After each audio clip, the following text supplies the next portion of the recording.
Well, we haven't done a road trip video in a minute, so this is sort of last minute to pick up a Roundy down in the Camp Pendleton area.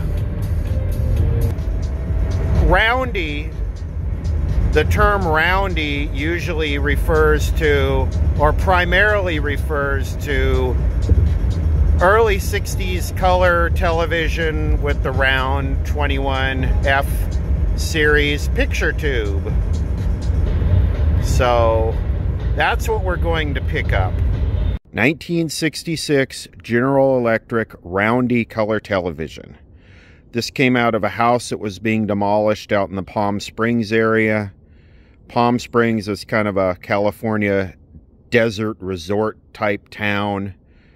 I think it pretty much was booming in the 60s, 70s, still is today.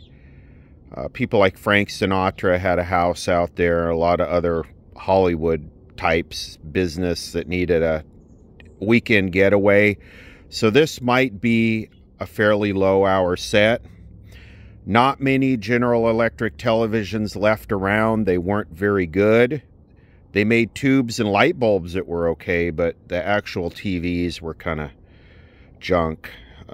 The first thing you'll notice is no cataract, and I'm very interested in this. This is sort of a late Roundy. It's got some very interesting features.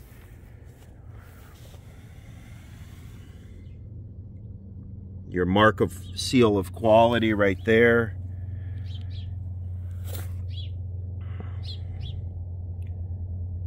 It's the color badge. Oh, one of the knobs is broken off. Lovely grill cloth.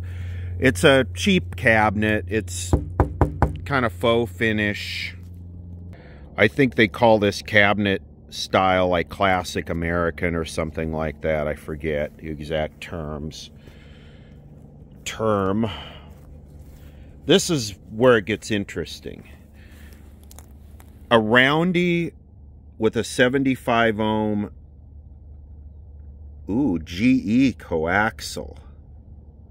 Of course, that became the standard.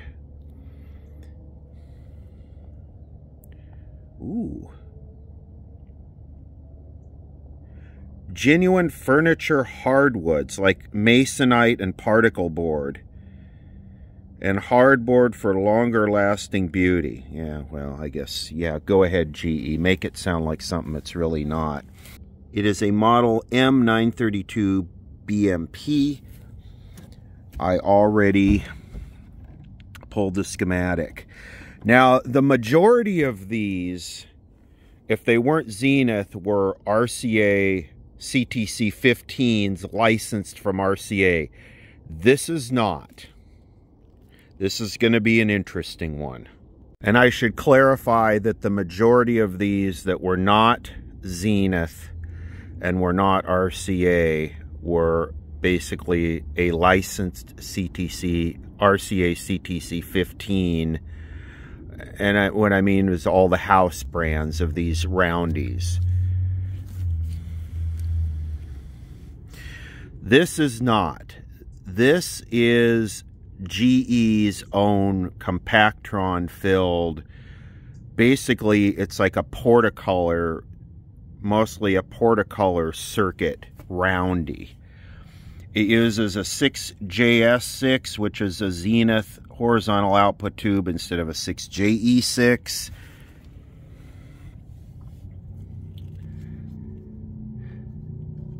That's interesting. So is this a replacement? AA color picture tube, all new components and materials. Looks like it's got a date code of 68 on it. So was this replaced when the set was just... It does not have a safety lens on the front.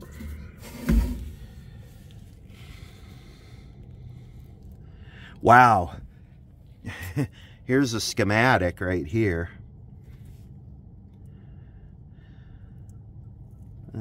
GE knew that their stuff wasn't very good, I guess. We include a schematic in the set. They did that later too. So there's your color demodulation right there, and like I said, it's I think they call it burst injection. The way they ping the crystal with the burst rather than have a separate burst, a separate 3.58 oscillator. And they have those color balance pots.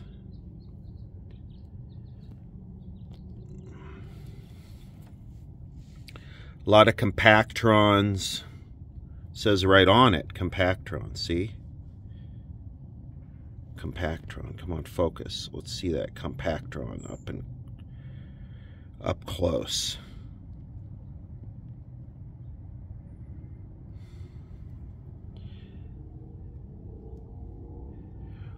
All these tubes look original. Is this original? That's a Sylvania.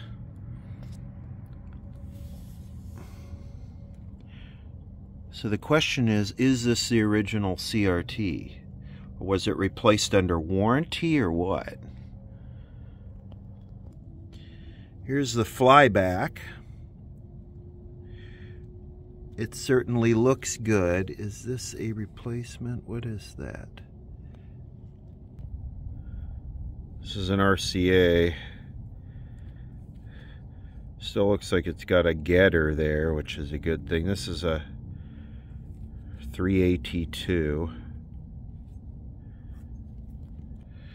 Well, it definitely looks like it's in really nice shape. There's no corrosion, which, yeah, if it was out in the desert, the humidity is usually under 10% all the time out there. So, yeah, it's hard to tell, but with that fuzz does make it look high hour, because that's dust that was attracted by high voltage. You can see that these components over here don't have that, and that looks like cigarette glaze.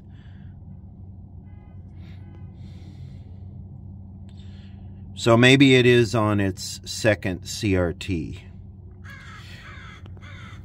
Sounds like the bird agrees.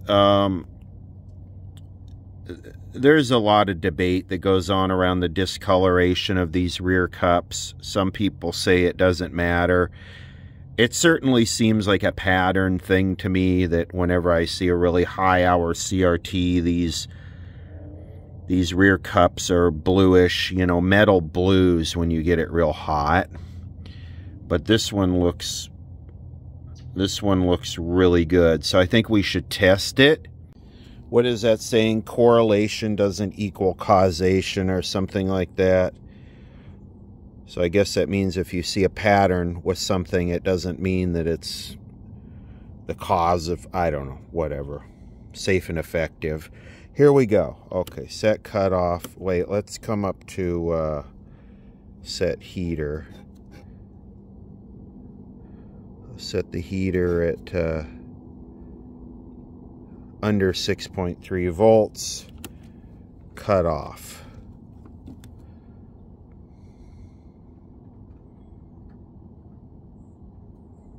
Hello, is anybody home?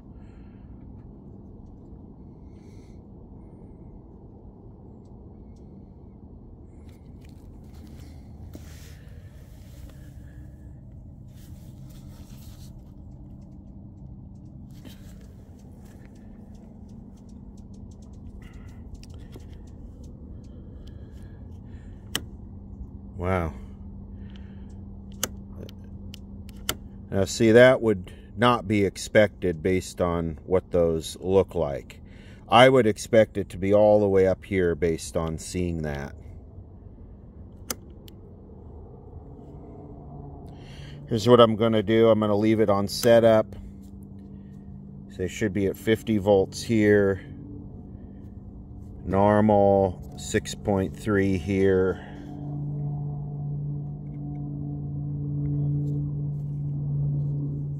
Got all these all the way up. I'm going to let it sit for a while. You don't want to let it sit on test because test is just sitting there driving current through the cathodes.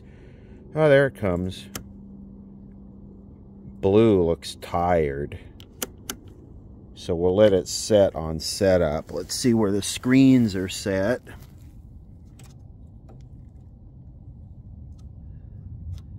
Well, it was not all the way up.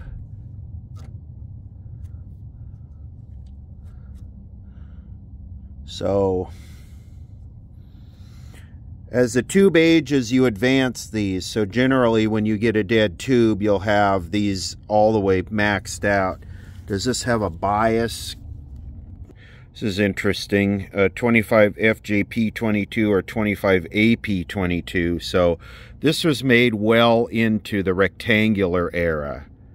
So I guess this chassis, but it would need pin cushion.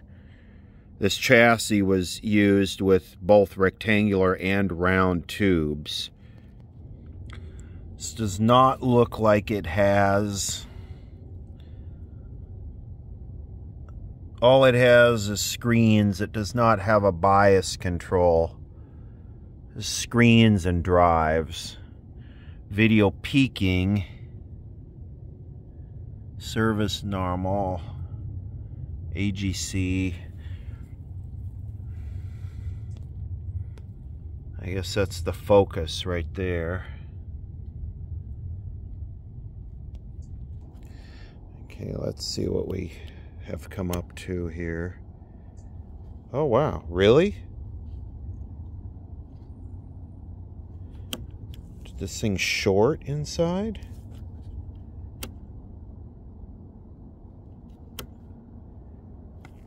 Really? Just by letting it sit for 3 minutes, it's gone from in the red to up here? Really?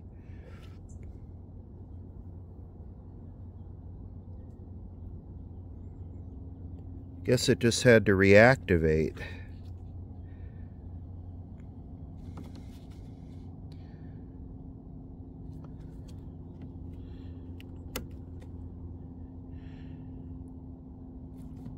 That's what I would expect based on what these look like.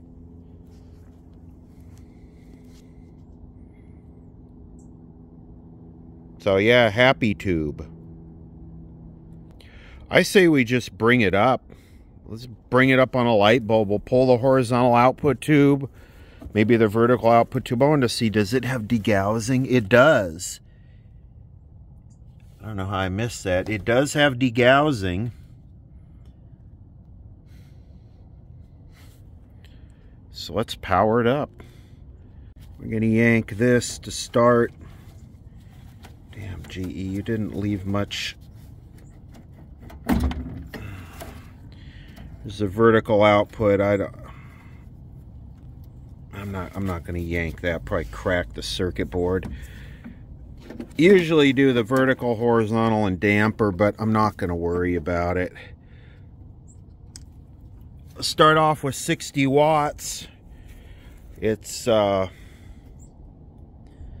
we are using the appropriate General Electric bulb. Boy, that's bright.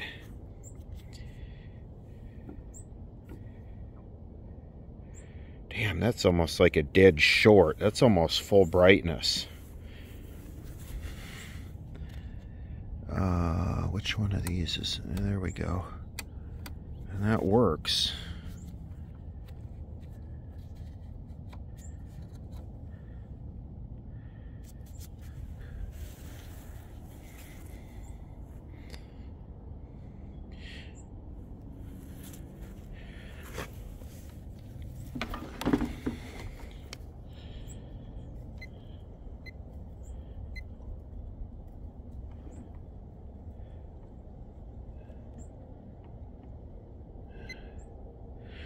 $47 watts.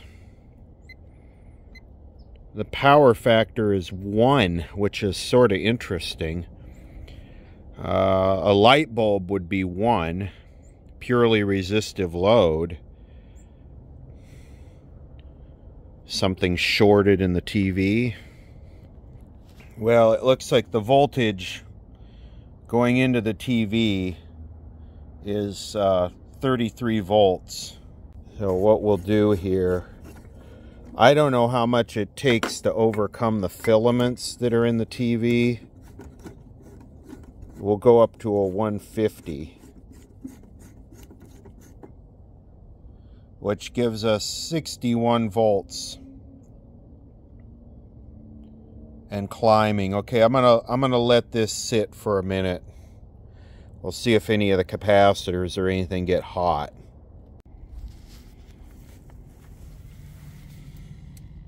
Cold. And I hear the vertical running. Yeah, the vertical is running.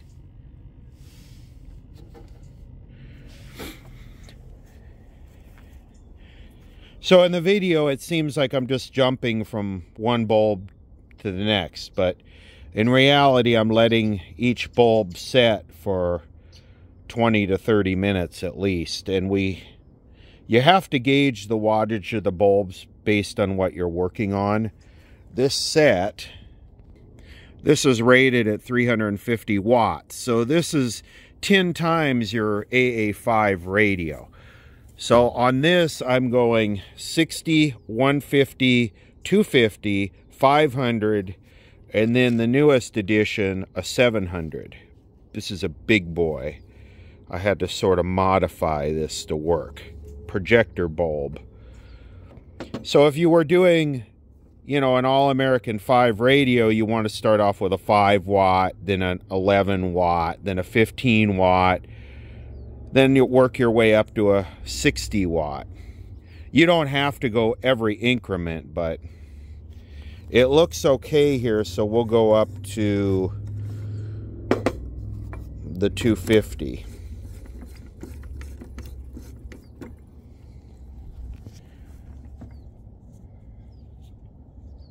Sort of the same thing as a variac. The difference between a light bulb and a variac is the light bulb is sort of flexible.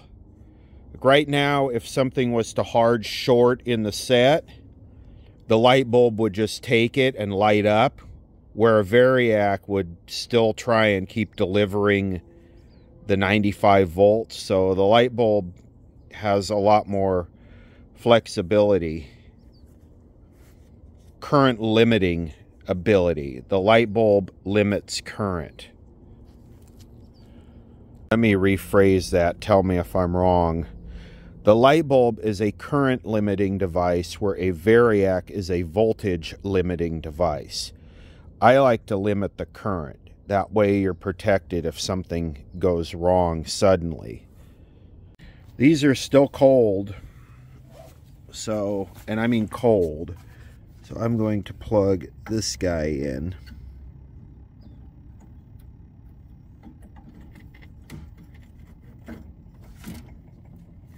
Now that, when that heats up, that should really start to chew on. And there it goes. Starting to conduct right now, the horizontal output tube.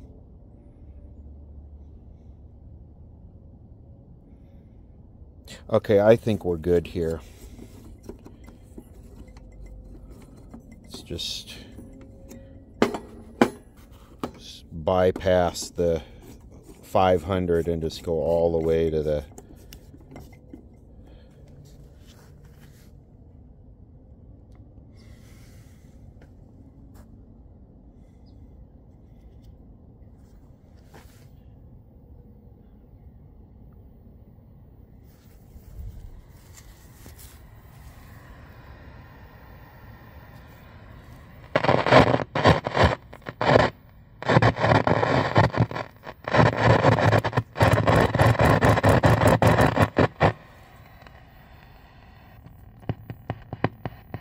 oh. Hello.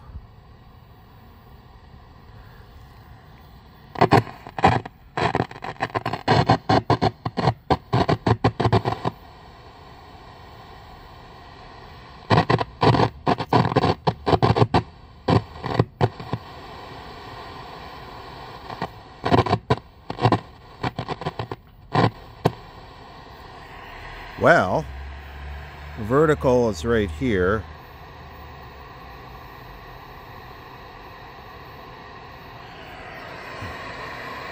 No, I'm sorry, this is vertical.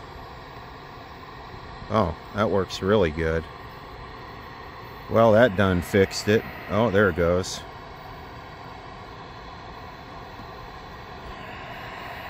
Okay. Something is not happy here. Of course, I can't. Want to turn the brightness down. Well, all these pots are horrible.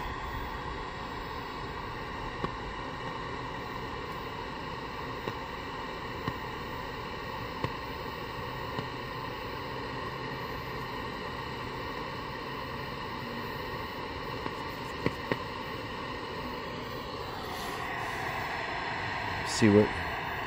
Definitely have, well, we're on reduced voltage too, so I can't knock this. We're on reduced voltage. Wow, the awesome burning dust smell that's going on back here.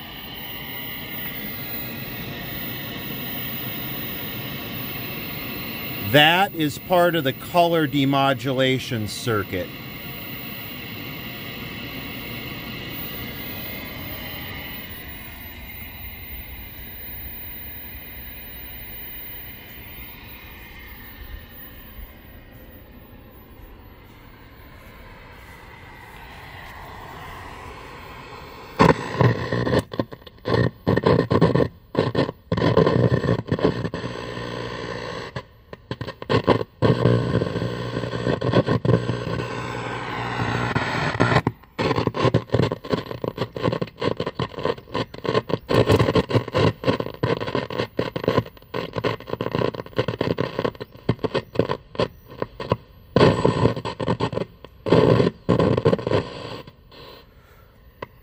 All of these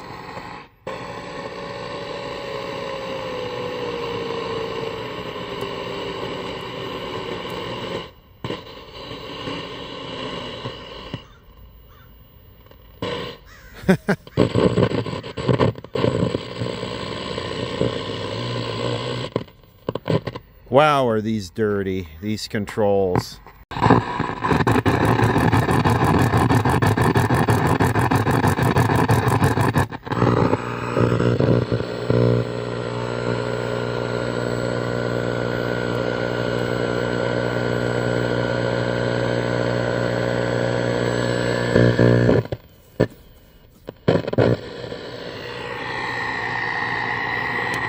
All right, let's clean it.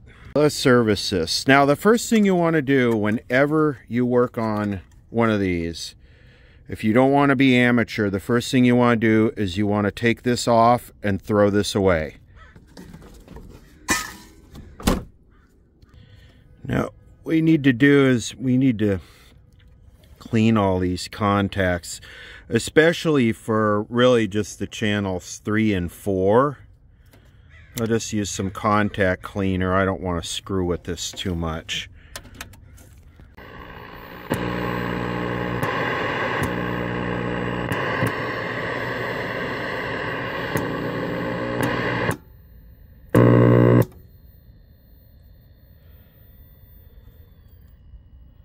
Ooh, there we go.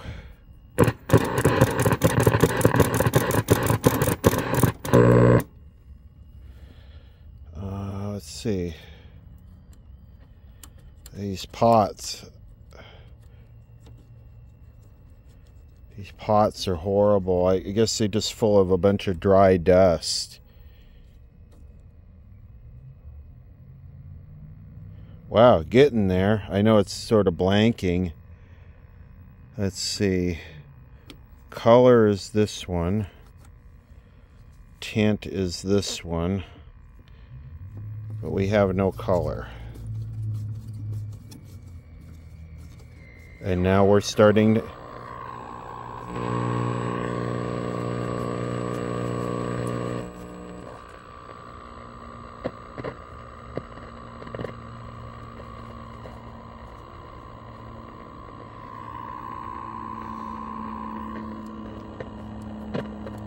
tint does not seem to work. Let me work this for a minute. I'm going to bypass.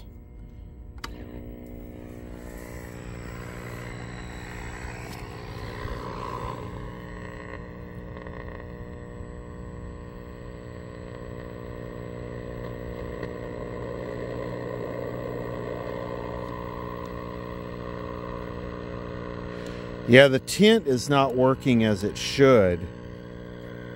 And I'm not familiar with this color circuit. I would have to really sort of read up on this and how this works.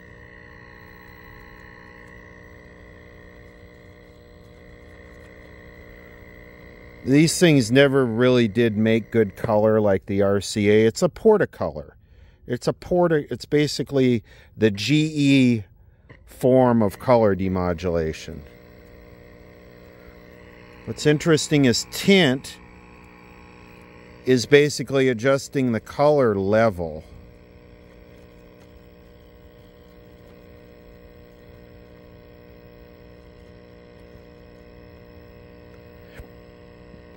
I don't know, we'll take a look at this later when it's not so bright. Well, the bottom line here is there is no green, because that's should be white, green, blue, red, according to this. White, green, blue, red. Yeah, needs work on the color demodulation end. This could be a purity issue also, because when I brought it up slowly on the light bulbs, it did not degauss. So what I'm going to do, we can manually degauss it, but what I might do is bypass that, and I'm going to let it totally cool off so the thermistors are up at their high resistance, and then I'll turn it on as it should be, and that should degauss it, because maybe this is a purity issue. It's not a color demodulation issue. Just looking around in here at the date codes on some of these tubes, and the majority of them look like they're like that one right there is 6604. It's upside down, but it's 6604. This one over here, same thing, 6604, 6604. So this is definitely, looks like a 1966 era set, and that is definitely a replacement CRT. Yeah, I really don't think you need safety glass on these.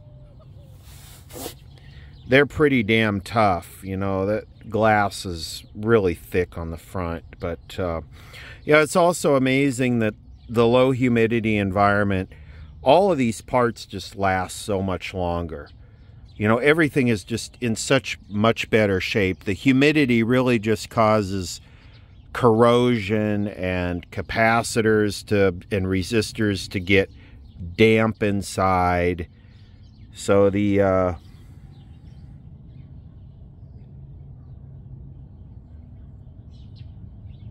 what's that say? Service. Should we do the quick cutaway and take a look at this?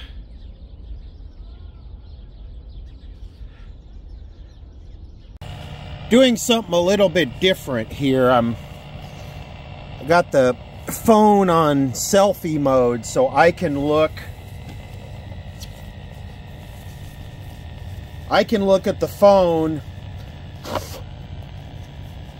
from behind the set and use the phone as a mirror.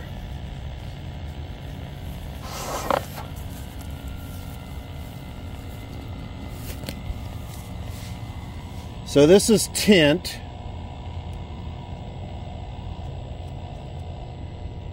And this is color level.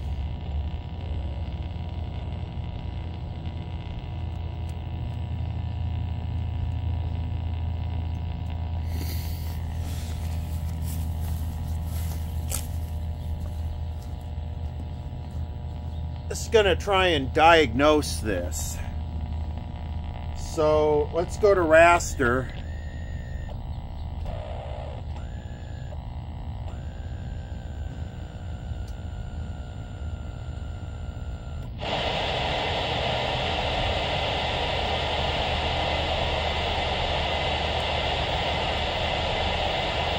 That's blue. That's green. That's red.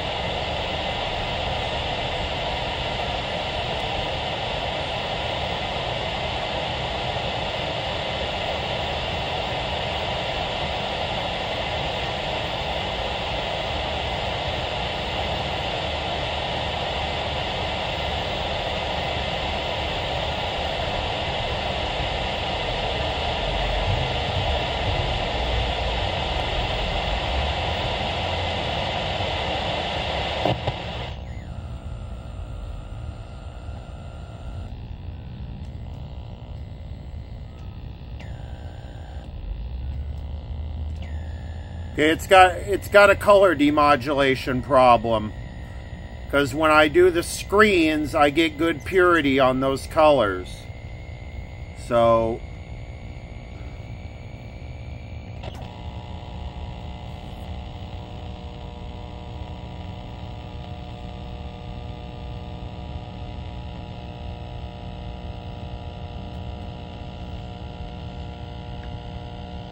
I'm moving the tubes around.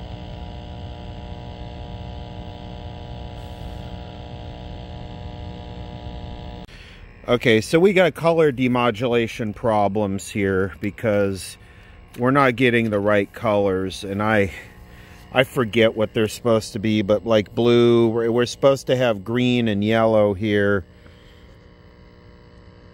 So we're just not getting it. But what we can do is we can hook the converter box up to it and watch some TV. We're going to have to diagnose this. We're going to have to get into this and actually diagnose it. But I need to study up on how this color demod circuit works. Definitely needs a little bit of adjustment there. That's pretty twacked. You know, this thing is probably more rare than an RCA CT100. There are probably less of these left in the world than what's considered the first production color TV. In fact, I wouldn't be surprised if this was the only one. So I think it's definitely worth fixing. But like I said, I just got to study up on it and sort of read all the alignment procedures and how it works, and, you know, understand. It uses diode demodulation. See this? For the demodulators, it uses diodes.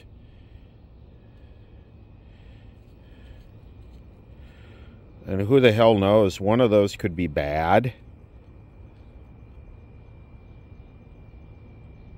1N636. I wonder what that is. You can also see the way it doesn't have a color oscillator.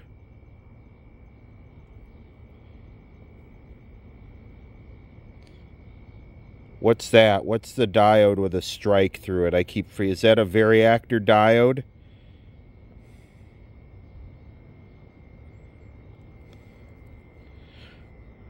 See, this circuit is just...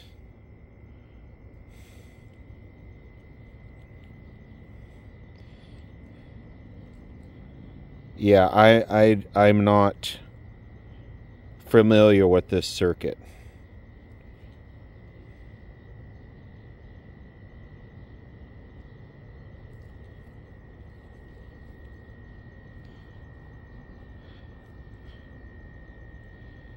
But I really would believe that it would do better than that, because that is not. I can't wait to hit the new Games Here Splash Bar. I just found my new favorite slot. Rondo. Good food, good fun, good times. For everybody. New Big Brother, tonight on CBS. 300,000+ vehicles go through this corridor every single day. It's of significant consequence. Our top line message is this: if you are driving through downtown, stay on the freeway. Well, breaking now at 5, here's something you don't see every day. One of SoCal's busiest freeways eerily empty. Welcome to KCAL News at 5 on CBS Los Angeles. I'm Leslie Maddie. And I'm Juan Fernandez. We're also on KCALnews.com. And we begin with that breaking news. The 10 freeway in downtown LA is closed now indefinitely after a fire caused major damage. Governor Newsom has issued a state of emergency, all in an effort to speed up repairs. And tonight, commuters scrambling to make plans ahead of the work week commute. Just hours away. Let's get to KCAL News reporter Lauren Posen live in downtown LA. Lauren. Well, Leslie and Juan, there's no doubt this will be an around-the-clock effort to get this freeway up and running again. Throughout the afternoon, we've seen big trucks just like this one here with big equipment and parts on them. But here's the thing, nearly just after 24 hours since this fire started, officials are still assessing the damage. The pallet yard fire started at 12:22 Saturday morning under the freeway at Alameda and 14th Street and quickly spread across the street into storage yards. Nearly 150 firefighters from 26 companies and 1 helicopter worked throughout the morning, dousing the flames with water. The governor, mayor, and fire chief toured the area today and saw the extensive damage, which closed I-10 between Alameda Street and Santa Fe Avenue. The intense heat broke concrete, melting steel and guardrails. Unfortunately, there's no reason to think that this is going to be over in a couple of days. We cannot give you an estimate of time right now.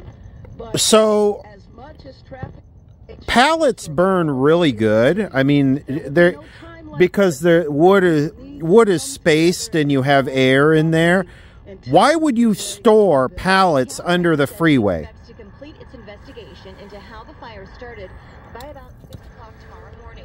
Then structural engineers and hazmat teams will do a more in-depth assessment. Until that's complete, it's unclear how long repairs will take and when the freeway will reopen. Governor Gavin Newsom declared a state of emergency Saturday night to help speed cleanups and repairs. 300,000+ vehicles go through this corridor every single day. It's of significant consequence to the economy, to the health and safety of Angelenos, the impact to our schools, to vulnerable communities, all of that we take very seriously. Oh, sure. We're sober and mindful of the urgency. Sure. This is a presidential run right here. Yeah. It's that careful balance of urgency and safety that officials are just... Anyway, I kind of got lost in that because I heard it yesterday but didn't pay any attention to it. So all you really need, and this is being covered by a lot of other vintage TV collectors right now, it's not hard to have TV out in your yard. All you need is a converter box and a pair of rabbit ears, and you can watch your governor make a presidential run by pretending he cares about some freeway in LA. All right, thank you so much, Lauren. And Mayor Karen Bass, she held a news conference as well. So yeah, the color is not great. This should have really good color. Again, she urged people to take public transit, such as the... Oh yes, give up your car, take public transit. The LA School District's superintendent says all schools will be open tomorrow. So we expect some degree of delay impacting a significant... Scratch resistant, anti-reflective, and UV protective.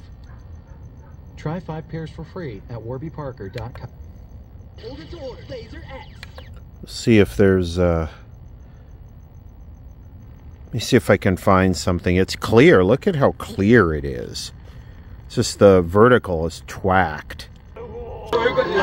끝났어. 은진아 어떻게 지냈어? 아니 그거 알고 있지.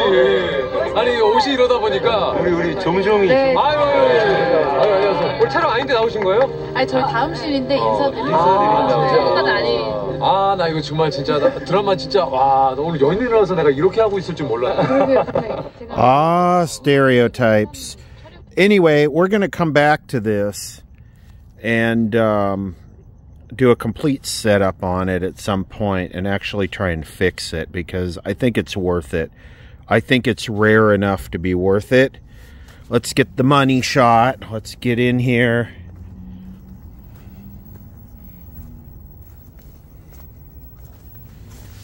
Sample those wasted electrons being guzzled up.